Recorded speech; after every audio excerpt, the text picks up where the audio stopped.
Good afternoon, and thank you for being here. My name is Ann Rowe, and I'm the president of the Denver Public Schools Board of Education. And I am joined here today by Angela Cobian, director for District 2 in Southwest Denver, Jennifer Bacon, director for District 4 in Northeast and Far Northeast Denver, and Happy Haynes, at-large director, Lisa Flores, director for District 5, which is the north and west part of our city, is on her way, so she will be joining us. Our colleagues, Barbara O'Brien, at-large director, and Dr. Carrie Olson, director of District 3, are both out of town and could not join us today, but we are about to share with you a statement that is from the entire Board of Education. All colleagues have had input on the statement we want to share with where we are with regard to discussions with the Denver Classroom Teachers Association about a contract going forward. Do you hold your paper still, please? I know, I wish we had something to put it on. Thank you. And so, thank you, I'll do my best, I appreciate that. Director Bacon and I will go ahead and read the statement, and then we are happy to answer any follow-up questions you all may have. So thank you again for being here. Denver Public Schools is engaged in vital conversations about pay with our teachers and special service providers. As challenging and complex as this is, as your Board of Education, we want to affirm the voices of our educators and reaffirm our total commitment to an increase in pay for our teachers and special service providers. We are working with Superintendent Susana Cordova to push for an agreement that addresses this issue and reflects our values, honoring the work of teachers with a strong base salary increase, attracting and retaining lifelong educators to high-need subjects in schools, and meeting the unique needs of students, teachers, and SSPs in our highest need schools with the best resources possible, all while being good financial stewards of the public's tax dollars, especially in this climate of limited school funding, by ensuring an agreement be financially viable in the near and long term.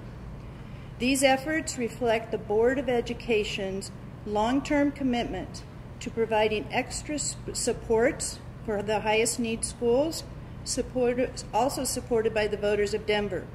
In 2005, voters approved ProComp, a groundbreaking investment in teachers and educational equity by providing additional compensation for teachers in high-poverty schools or teaching hard-to-staff subjects. In 2012 and 2016, voter-approved mill levy increases for schools, including a 4-to-1 ratio of funding for mental health and other support services in high-poverty schools. Over the last decade, the board has shifted the district to student-based budgeting so that extra resources go to high-poverty schools. It is the board's responsibility and our deeply held belief that creating educational opportunities for all students means providing some students with extra support. Through reductions to the central office, we will continue shifting our system to further support our work directly in schools by increasing teacher pay. All throughout the DPS community will feel the effects. This means we have amazing educators in the central office who support teachers, students, and schools, and have been a valuable part of our mission that will no longer be able to retain their roles. We are confident the superintendent and the leadership of the Denver Classroom Teachers Association will work diligently to come to an agreement that upholds our values and to avoid a strike. We respect teachers and SSP's right to strike. We recognize a strike is a powerful tool used to demonstrate and remind us all of the value of those who use it. The purpose of a strike is to highlight their needs. The purpose of the strike is to highlight their needs through the stoppage of the work of a school day. The impacts of the use of this powerful tool, however, are deeply experienced by all, from parents who cannot afford to keep their students at home or go without services provided through schools, from students who will miss critical instructional time, and to teachers who made the tough decision to go without pay. The stakes are high. We believe that the district and DCTA can come to an agreement. We believe they can come to an agreement that works for educators, SSPs, schools, students, and their families. We encourage both sides to continue negotiations in good faith. Thank you. Thank you. Yeah, now we'll answer any questions you have. Yes? You said that you're confident that they can reach an agreement. Do you think that agreement can be reached by Monday? Yeah, we actually do. It is our understanding that the district and DCTA have confirmed that they will be going back to the table tomorrow. And I think through true negotiation and dialogue that they can come to an agreement if the commitment is there. And we do believe it can happen before Monday. Providing there's no agreement, what are your thoughts on the governor getting involved? Right now he said he's not going to, but 25 years ago, when there was a strike, it took the governor getting involved to settle it. What are your thoughts about that happening this time? Yeah. I happened to be around when the last governor intervened, and as you know, we made the request to the state and to the governor, and we respect the decision that the governor has made at this time, and we don't know what the future will bring if there is a strike, and I think we're very confident that we can reach an agreement before a strike, but I think the governor will have some different things to think about depending on whether a strike occurs or how long. What do you want the parents of our DPS students to know at this point? We want to. Yeah. Anyone step up? Yes, so we've heard a great deal from our parents and students about how they feel about where we're at.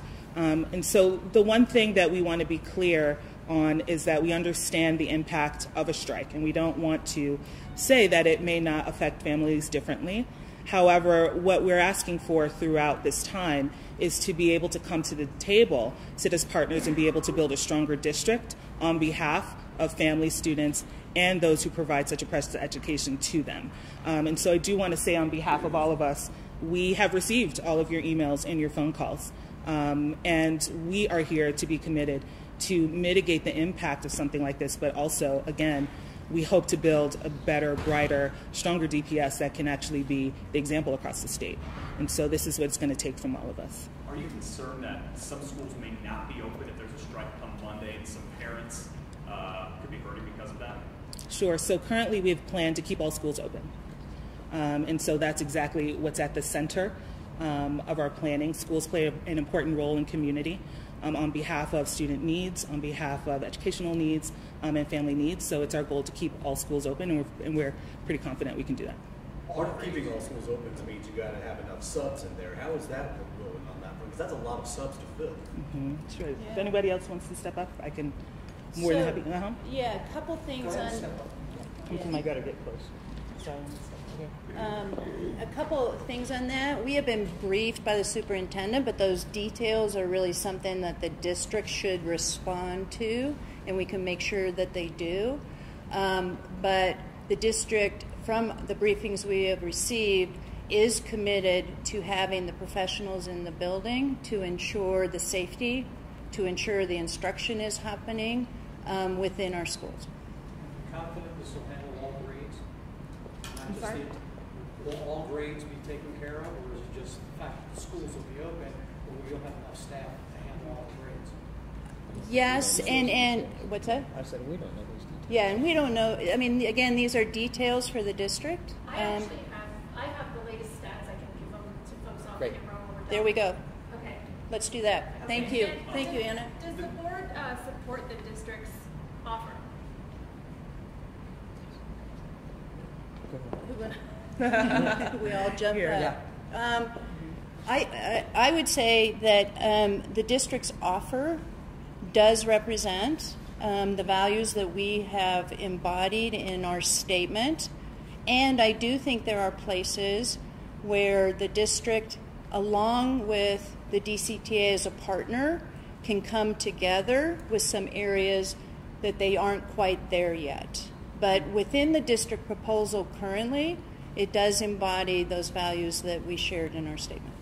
You're about $8 million apart. Your budget's over $900 million. It's a very small percent. There are some who say, why not just pitch in that difference and end this right now? I think that our communications team has a really helpful communications tool that explains a little bit about what that gap is perceived to be and what it actually is, as well as when you talk about $900 million, what chunk of that is dedicated to school-based funds. And this board is very committed to making sure that as we move closer to negotiation, that we are also maintaining the integrity of the school-level budgets, because we do not want to harm those. So I would encourage you to make sure that you get those tools from her so that you're able to see the actual breakdowns. And I would add to that, remembering that the proposal that's on the table currently also contains a lot of cuts already. So this isn't a budget that we're sitting on a lot of extra dollars that aren't being spent. Every dollar in this budget, and we go through it thoroughly each year, and in fact we're starting that process now, all of those dollars are spent to ensure that we can meet the needs of our students. So the current proposal includes the cuts from that budget. So any additional dollars are going to involve cuts, and there's no question about that. And so I think our board president spoke well in that there's room, but there are costs in terms of individuals and jobs and services that are all a part of the equation. Do you know how many job cuts are on the table right now that the latest offer the district's made? I don't know what that number is. Yeah. We don't know the exact number. We have been briefed on the work the district is doing to make these cuts. What we do know is it's going to be a significant number, and it will be felt throughout our district. These educators who are in the central office come to work every day to support schools in different ways. But what we are trying to do is do those cuts incredibly thoughtfully, with the least impact. The district is trying to do those cuts incredibly thoughtfully with the least impact directly on our schools. And so it's really hard, but it is going to be felt. Can you talk to us about what the board is actually doing during this time? We know that the district is really handling a lot of the negotiations. What are you guys individually doing as part of getting ready for potential strike? Right. So I would say, first of all, we act as a body, as a board, so it's not individuals. As individuals, we're committed to learning what's going on and keeping up. A number of colleagues individually have attended some of the sessions, some of us have not. But we are one team. In the district is our superintendent as well as the board members, and we have had a number of conversations. Our views and our values, as our president said, are included and incorporated in the proposal that's on the table. So we have been very involved in helping to push for those values as the district prepares its proposal. And then one more question. Between the immigration threat letters as well as the way negotiations have been handled, have you lost any confidence in Superintendent Cordova? No. Just someone else. Yeah. Lisa, you're Well, you made reference to a threat letter, which I think is taking that a little bit further than actually the one employee error that was. We actually, as a body, addressed that issue as well. In terms of Superintendent Dr. Cordova's ability to lead this district, I think she has been articulating well the values of not just this board, but of the larger community that has really articulated to an interest in making sure that we provide extra supports to those students that are in highest need, and we are trying to, again, strike that balance as best we can. To that point, I think that I would also add and remind everyone that part of the reason why she was unanimously approved by this board was precisely due to her vast experience and tenure that she's had with this district, from being a student herself to being a teacher to being an administrator. Her first official week on the job, she stepped right into the negotiations.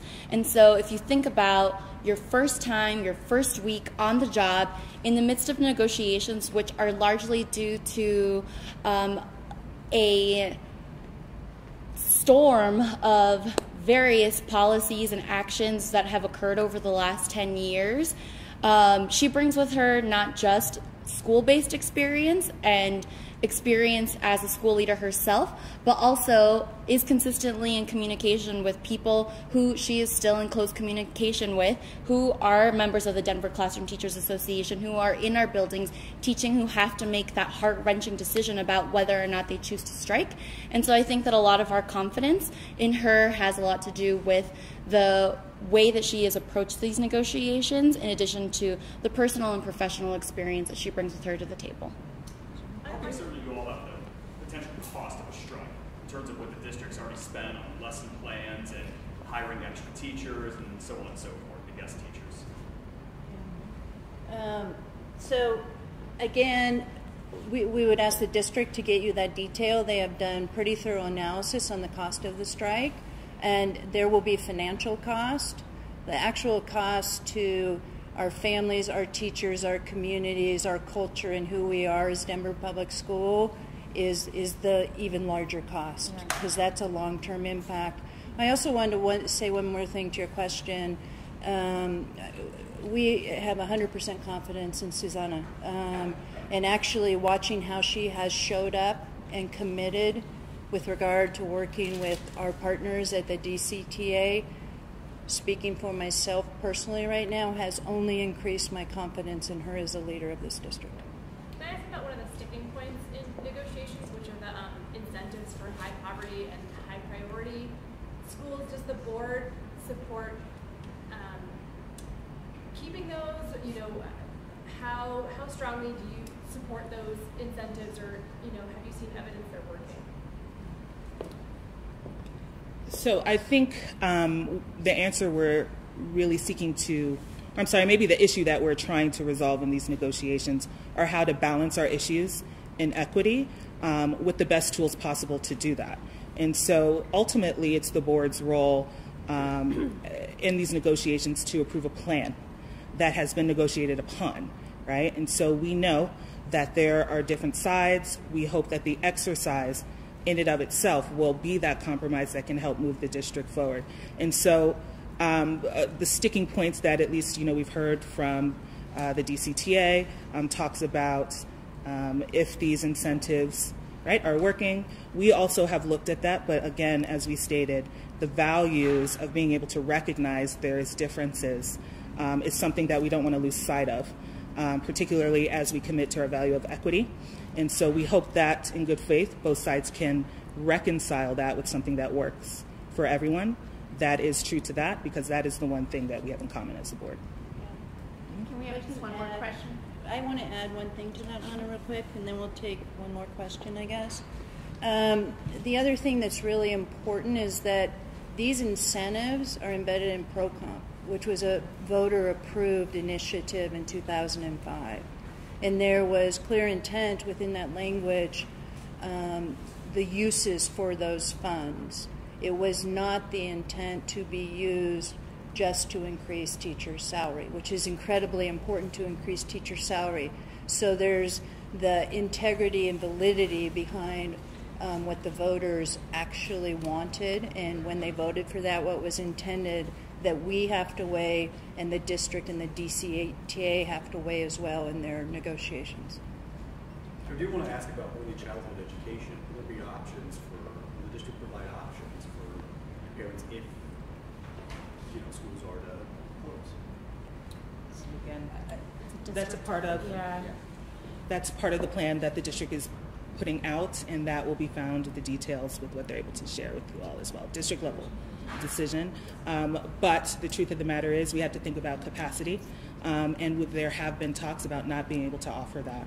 And so again, we're in the place of being able to evaluate what are our numbers, what are the times to be able to cover classes, but we can provide further details. And just a quick follow-up about funding for that. I mean, would parents be getting money back on that? Well, I don't know about the detail of the, you know, we obviously have a tiered tuition system with some parents not paying any and others paying some, and so I'm sure our administrative staff will work out those details, but I do know that the board president Rowe spoke to the larger costs of this if we come to a strike, and one of those is the parents of our early childhood students not being served because we won't have the capacity, and clearly we're not going to be able to do that. And I know there have been conversations with partners all through the city to try to figure out how we can help. And because of licensing requirements and legal requirements, it just isn't going to be possible. So that's one of the big costs that that isn't going to be in our budget, but our community and our parents and families are certainly going to feel it. And just for clarification. Thank you. You know what? I can answer your question. Yeah, I just wanted the clarification. So we can't do that. We won't be able to offer that. We won't be able to offer early childhood education, the preschool program. In the event of a strike. In the event of a strike.